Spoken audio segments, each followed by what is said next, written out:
আসসালামু আলাইকুম, আমি তানিয়া রহমান, আপনাদেরকে স্বাগতম আমার কিচেনে। আজকে আমি তৈরি করব কটকটি। ঘরে বসে খুব সহজভাবে এই কটকটিগুলো তৈরি করে নেওয়া যায়। আর এই কটকটিগুলো কথা মনে পড়ে গেলে ছোটবেলার কথা মনে পড়ে যায়। তো দেখতেই পাচ্ছেন কত সুন্দর হয়েছে। তো প্রথমে আমি চুলায় একটি পাত্র বসিয়ে দিলাম, দিয়ে দিলাম 2-3 চামচের মতো সয়াবিন তেল। তেলের পরিবর্তে আপনারা চাইলে ঘি দিতে পারেন।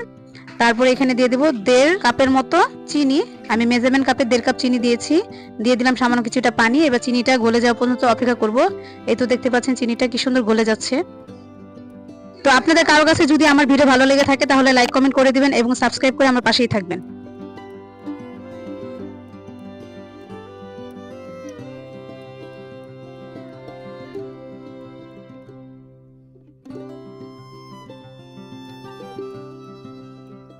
তো চিনিটা গলে যাওয়ার পরে তারপরে চিনিটা কিন্তু আস্তে আস্তে আবারও চাকা হয়ে যাবে।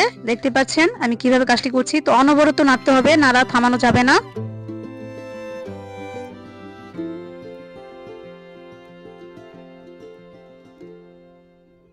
তো আমি আবারও বলছি, আপনাদের কারো কাছে যদি আমার ভিডিও ভালো লেগে থাকে তাহলে অবশ্যই আমার পাশে থাকবেন, আমাকে সাপোর্ট করবেন।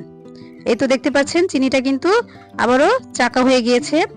তো এবার এই চিনিটা গলে এবার ক্যারামেলের রূপ নেবে। এই তো দেখতে পাচ্ছেন চিনিটা কিন্তু অলরেডি ক্যারামেলের রূপ নিচ্ছে, চিনিটা গলে গিয়ে। এই তো সম্পূর্ণ চিনিটা গলে গিয়েছে আর দেখতে পাচ্ছেন কি সুন্দর একটি কালার এসেছে। তো এবার আমি এই মুহূর্তে দিয়ে দিব 1/2 চামচের মতো বেকিং পাউডার। বেকিং পাউডারটা দেওয়ার পরে সাথে সাথে অনবরত নেড়েচেড়ে নিতে হবে। বেকিং পাউডারটা চিনির সাথে মিশিয়ে নিতে হবে, ক্যারামেলের সাথে।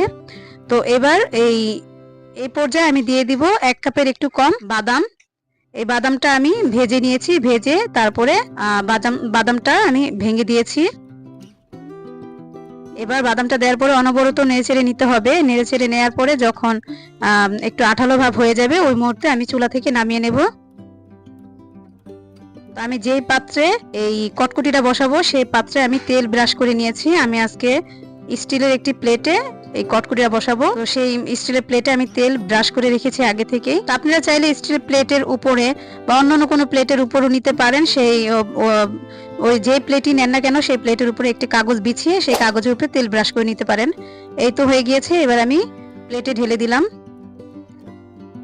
দেখতে পাচ্ছেন কত সুন্দর নিজে থেকে সেট হয়ে যাচ্ছে, একটি গোল শেপে চলে আসছে। তো এবার আমি ঠান্ডা করতে দেব। সম্পূর্ণ ঠান্ডা হয়ে গেলে এটা সেট হয়ে যাবে। তারপর আমি এটা উঠিয়ে নেব। এই তো দেখতে পাচ্ছেন ঠান্ডা হয়ে যাওয়ার পর আমি এটা উঠিয়ে নিয়েছি, উঠিয়ে ভেঙে দিয়েছি। আর বাকি টুকগুলো আপনাদের সামনে আমি ভেঙে দেখাচ্ছি। কতটা সুন্দর হয়েছে দেখতে আর খেতে খুবই ভালো হয়েছে মাশাআল্লাহ। এভাবে আপনারা বানিয়ে খেতে পারেন। দেখতে পাচ্ছেন আর এই কটকটি দেখলে কিন্তু ছোটবেলার কথা মনে পড়ে যায়। তো সবাই ভালো থাকবেন, সুস্থ থাকবেন। আসসালামু আলাইকুম।